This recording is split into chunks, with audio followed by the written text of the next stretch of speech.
5 पदों की वृद्धि पर सवाल पूछने का अवसर दिया। और आज जो मंत्री जी का, आदरणीय मंत्री जी का जो उत्तर आया है सर, उसको पढ़कर मुझे बड़ा दुख हुआ। जहां मेरा सवाल होमगार्ड्स के पदों की वृद्धि को लेकर था, वहां उन्होंने ये माना कि जो स्वीकृत पद हैं 1,18,000 स्वीकृत पद हैं, वो भी उसमें से भी 45,000 के करीब पद खाली पड़े हुए थे। और मैं ये सदन के पटल पर ये संज्ञान में लाना चाहूंगा कि 4,000 से ज्यादा होमगार्ड्स हर साल रिटायर भी हो रहे हैं सर। अगर इसी रेट से होमगार्ड्स रिटायर होते रहेंगे और स्वीकृत पद भी खाली पड़े रहेंगे, वृद्धि की तो बात सर, सवाल में जो वृद्धि की बात थी वो तो तब आएगी, खाली पद भी अगर भरे नहीं जाएंगे तो होमगार्ड्स की स्थिति कैसी होगी ये आपको पता है।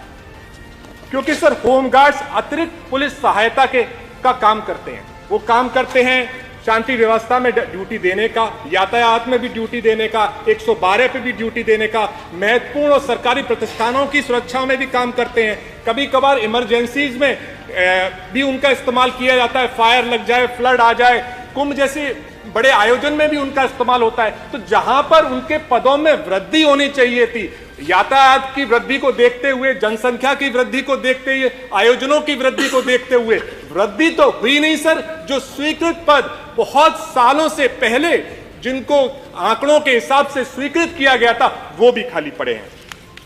और आदरणीय मुख्यमंत्री जी ने भी अपने कई भाषणों में, 2022 के भाषण में, 2024 के भाषणों में, आदरणीय मुख्यमंत्री जी ने भी यह वादा किया कि इन पदों को जल्दी से जल्दी भरने की व्यवस्था करेंगे। दूसरा सर, जो कुछ लाइन के माध्यम से मैं दूसरी होमगार्ड्स की बात आपके सामने लेके आना चाहता हूं। जब चेहरे को देखा होमगार्ड के, शायद वो कह रहा था, मैं एक सैनिक हूं, पुलिस हूं, रक्षक हूं, प्रहरी हूं, रात में हूं, दिन में भी हूं, जब कहो तब हाजिर हूं, परेड में हूं, ट्रैफिक में हूं, थाने में हूं, जहां जरूरत है मैं वहां हूं, क्योंकि मैं होमगार्ड हूं। पर पराकाष्ठा है भेदभाव की, सेवा के बाद भी पुलिस को सम्मान और होमगार्ड को टेंशन। सर होमगार्ड्स के जो दैनिक भत्ता हैं, जो सैलरीज हैं, वो भी बहुत कम है।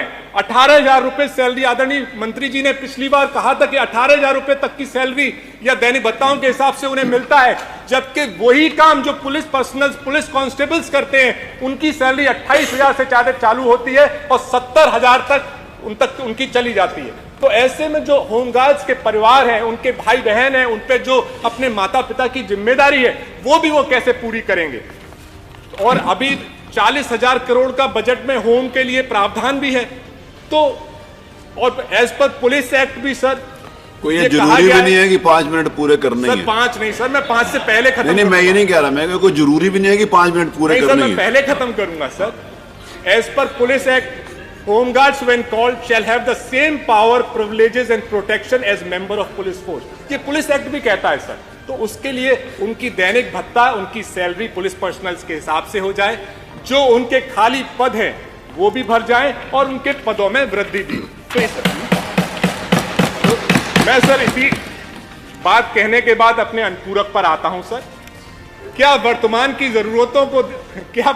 जरूरतों को ध्यान में रखकर एवं आदरणीय मुख्यमंत्री जी की स्पीचेस के किए हुए वादे के हिसाब से होमगार्ड के स्वीकृत पदों को बढ़ाने एवं खाली पड़े पदों को समय सीमा में बांधकर भरने का आश्वासन पटल पर देगी सरकार? अगर नहीं तो क्यों नहीं? दूसरा सर, होमगार्ड्स की पुलिस कांस्टेबल्स की तरह सेवाओं को ध्यान में रखकर एवं इस महंगाई में उनके परिवार की जरूरतों को ध्यान में रखकर इस बजट 2025 में प्रावधान कर उनकी सैलरी या दैनिक भत्ता को बढ़ाने पर विचार करेगी सरकार? अगर हां तो कब तक? अगर नहीं तो क्यों नहीं? धन्यवाद सर। माननीय मंत्री जी।